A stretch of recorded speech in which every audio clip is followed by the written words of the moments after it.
ce troisième panel, nous allons parler justement des causes et les conséquences de la procréation tardive. Aujourd'hui, de plus en plus constaté, les invités ils sont sur ce plateau. Je vais accueillir William Apollinaire Tchoki. Venez s'il vous plaît, c'est vous qui allez m'accompagner dans ce troisième et dernier panel justement, avec nos invités qui sont déjà sur ce plateau. Vous êtes père, je vous dis d'abord, bonne fête William. Bonne fête à nous, Voilà, merci d'être là. Nous avons nos invités. Est-ce que vous pouvez nous aider à les présenter? Mais pourquoi pas. Alors le premier à nous, professeur Josué Avakujo, vous êtes urologue, bonjour. Merci d'être à nos côtés. Merci. En face de vous, lui, là, notre docteur Michel Mehetor, il est psychologue et clinicien. Oui, bonjour, docteur. Bonjour. Alors, docteur, je me tourne vers vous. Alors, souvent, on a fait un constat. Les jeunes de nos jours ont du mal à aller au mariage. Alors, qu'est-ce qui explique ce comportement aujourd'hui? Pourquoi les jeunes aujourd'hui ne s'engagent plus dans le mariage? Pourquoi nous observons une réticence face au mariage au niveau des jeunes? Je crois qu'il y a une thèse de doctorat sur cette question par la collègue religieuse, sœur Dr Emina Rundo. Et j'ai eu le plaisir de lire un peu cette thèse-là et j'ai remarqué, vu tout ce qui se passe, qu'il y a plusieurs raisons. Et au nombre de ces raisons, on peut déjà commencer par... les raisons économiques? Les raisons socio-économiques. Okay. Au niveau des raisons sociales, il y a le fait que le jeune souhaite faire les longues études. Et il y a aussi la question de l'éducation. Un jeune qui est encore avec ses parents, qui est encore au niveau de l'échelle, ce que nous appelons la satisfaction des besoins vitaux, n'est pas en mesure de s'engager dans le mariage. Il y a la recherche du partenaire idéal. Et là, c'est la grande interrogation. Qui nous appelons partenaire idéal? Et on a constaté que la plupart des jeunes se prononcent par rapport à des critères. Pour certains, c'est des critères morphologiques. N'est-ce pas légitime? C'est légitime. C'est légitime parce que ça fait partie des goûts, ça fait partie de l'aisance même que l'individu se crée pour être à l'aise dans sa société. Tout à fait. Et il y a certains qui souhaitent avoir un homme élégant, un homme qui a les moyens, etc., etc. Et puis, c'est des éléments qui les conduisent à s'engager tardivement dans le mariage. Mais lorsque l'homme, à partir d'un certain âge, n'a pas encore d'enfant, quel regard la société pose sur lui? Ma foi, moi, je dis, quand c'est l'homme, le regard est moins par rapport à la femme. Alors souvent, on voit des gens qui ont déjà la cinquantaine, ils ont des enfants à peine 3 ans, 5 ans. Là, est-ce que c'est un problème lié à la santé ou bien c'est un choix délibéré? Je voudrais dire que c'est d'abord, pour certains, des choix de vie. Parce que, je vous avoue, il y a des enseignants d'université qui ont choisi de ne pas avoir d'enfants. Parce que pour eux... Bien qu'ils aient tous les moyens. Oui, ils ont tous les moyens. Ils ont dit que les enfants des frères et des sœurs sont les enfants. D'accord? Mais par contre, il y a d'autres.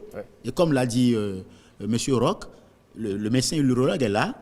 Et il y a certains qui ont des pathologies, qui développent des pathologies à la fois psychologiques et somatiques. Alors, on va s'adresser alors au professeur Josué. Alors, voilà des gens qui sont très âgés, ils n'ont pas d'enfants. Qu'est-ce qui explique cela? Tout à l'heure, le sociologue l'a expliqué, l'a donné les raisons sociologiques. Est-ce qu'il y a des raisons médicales qui l'expliquent? Merci, monsieur le journaliste et messieurs les journalistes. Et d'abord, je voudrais souhaiter une bonne fête à tous les papas qui nous regardent, qui regardent cette émission ce dimanche. Et à ceux qui sont également dans le monde, puisque nous sommes sur satellite. Tout à fait. Okay. Merci. En fait, dans votre question, je scène 2 volets. Il y a le volet des hommes qui ont 50 ans et plus, qui n'ont pas d'enfants, et ceux qui ont des enfants en bas âge. Tout à fait. Ceux qui ont des enfants en bas âge, comme l'a dit le sociologue, c'est forcément des choix de vie. Ils ont peut-être eu des ménages, ils ont peut-être recomposé leur famille avec le temps, ils n'ont peut-être pas eu les moyens, ils ont peut-être eu des travaux, des emplois qui ne leur permettaient pas d'assurer la fonction de père telle qu'ils l'envisageaient.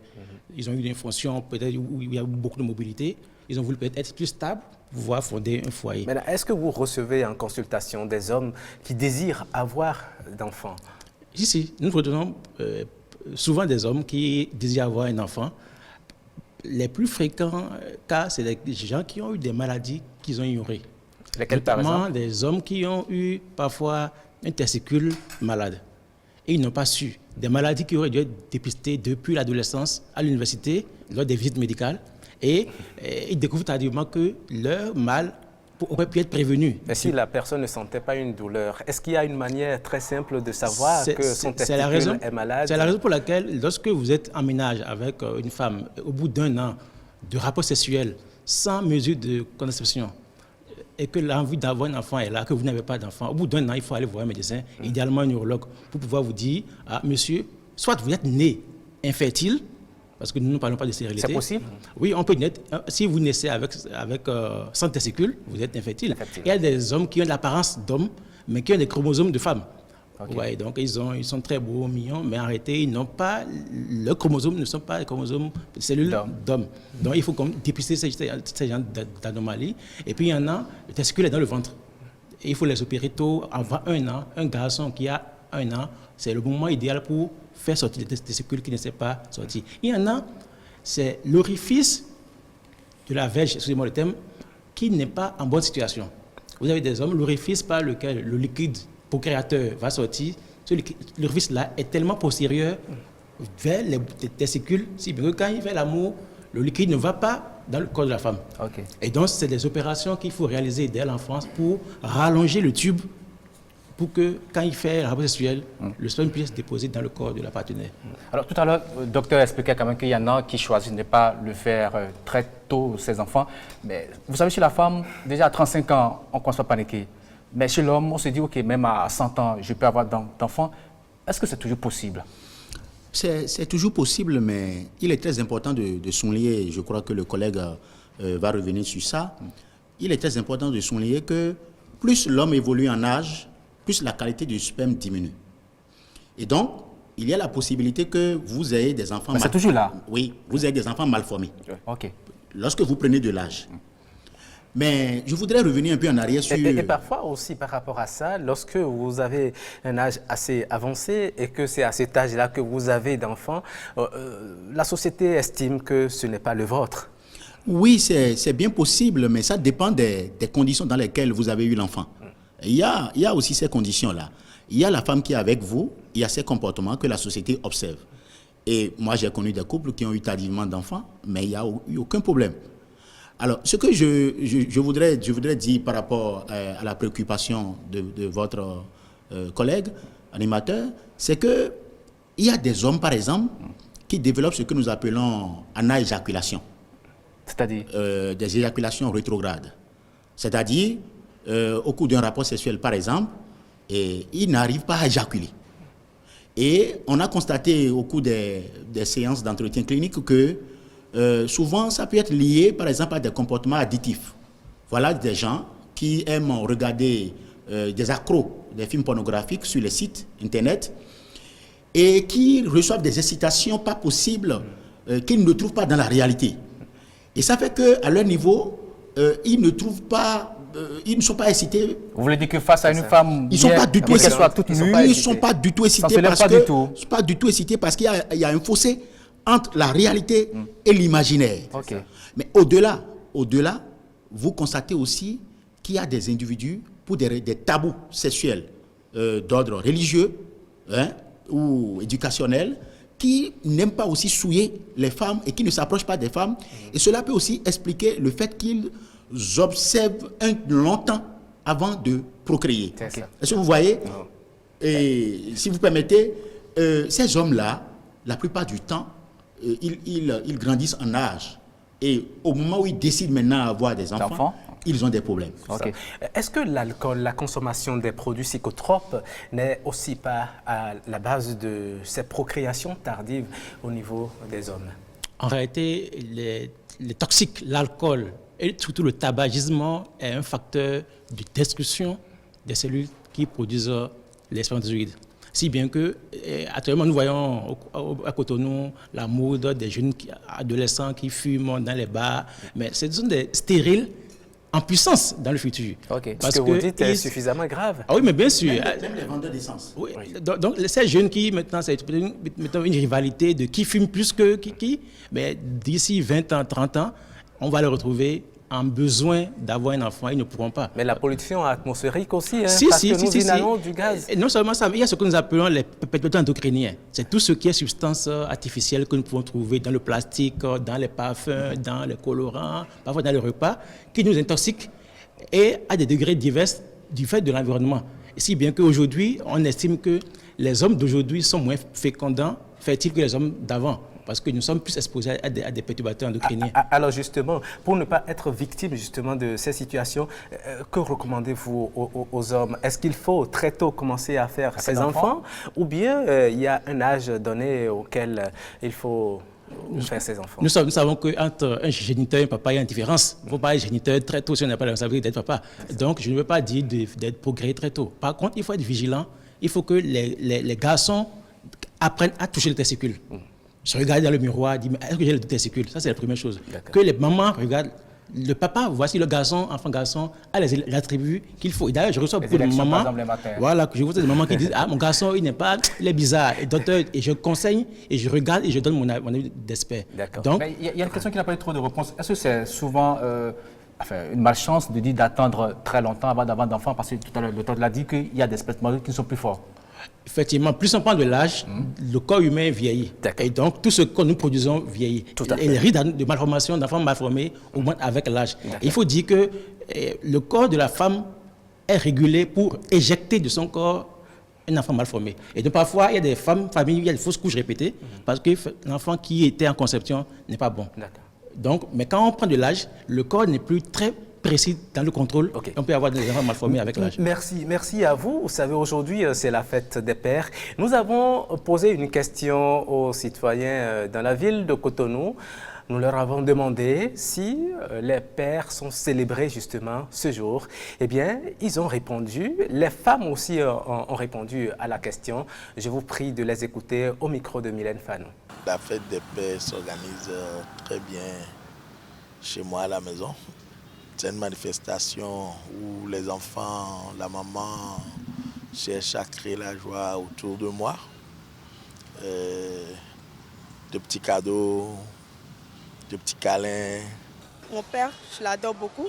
Donc forcément, lui, il a un cadeau. Et le cadeau que je lui fais, ce n'est pas un mais. Je pourrais peut-être lui coudre un bon bazin bien brodé. Un truc qui a de la valeur, dont il peut se souvenir chaque fois. Papa les dit que nous avons fait oh mais papa non douna et n'a pas nous et le fils de papa de madou faut de nous micon tu ma wa be du nous micon donc papa si faut tout dire ma tête o jo ma si do o di boda digba ni nyon le ton wa mais o na du nous quoi pour ne je ton di o le na fin bona du ni e wa yen ton ne to nyon le si pour le te fo se le bolo ji me de mama ku do ko ya bon e kana je papa to yi bo yen na ton papa si ko le jawe ya. Papa c'est quoi les gens qui ont non doua mon papa lève de na dunu mi dem des mi adun papa le mon papa le to mi na mo wacho mi des wo mi na tule mi na dun papa le. Pour cette fête, j'avoue que bon déjà ce matin mon épouse m'a déjà présenté son petit présent et les enfants également.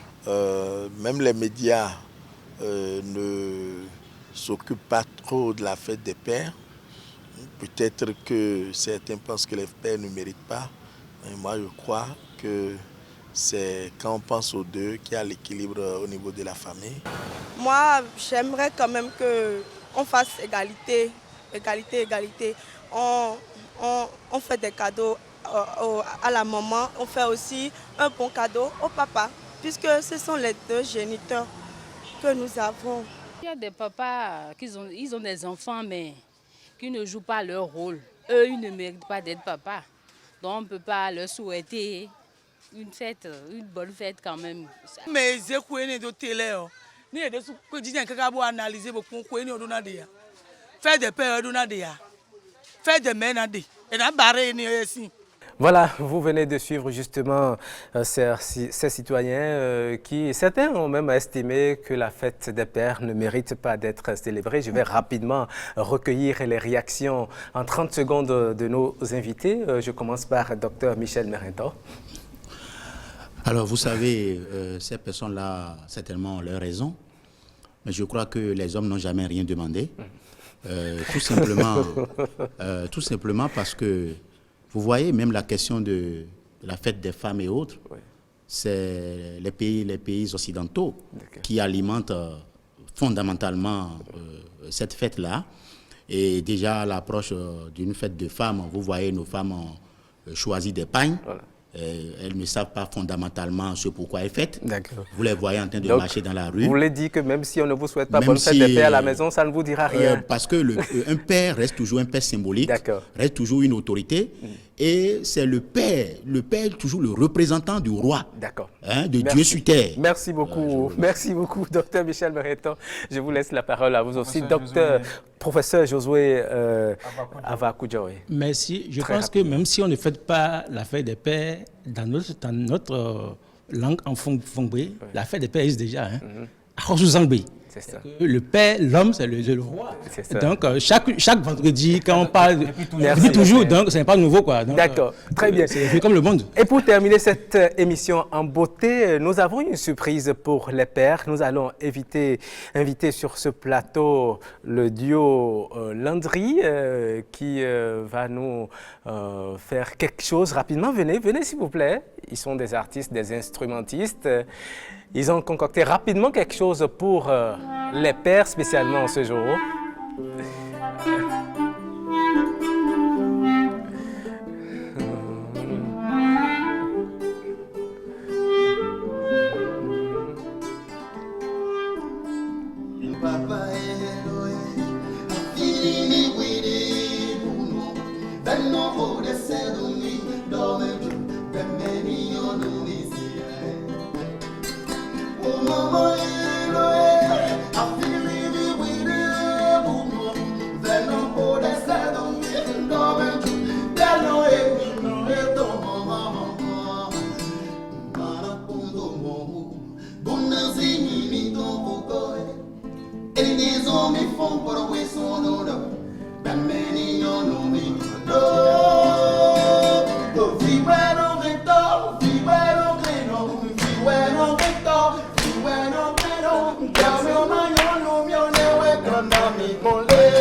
Merci au Dieu Landry.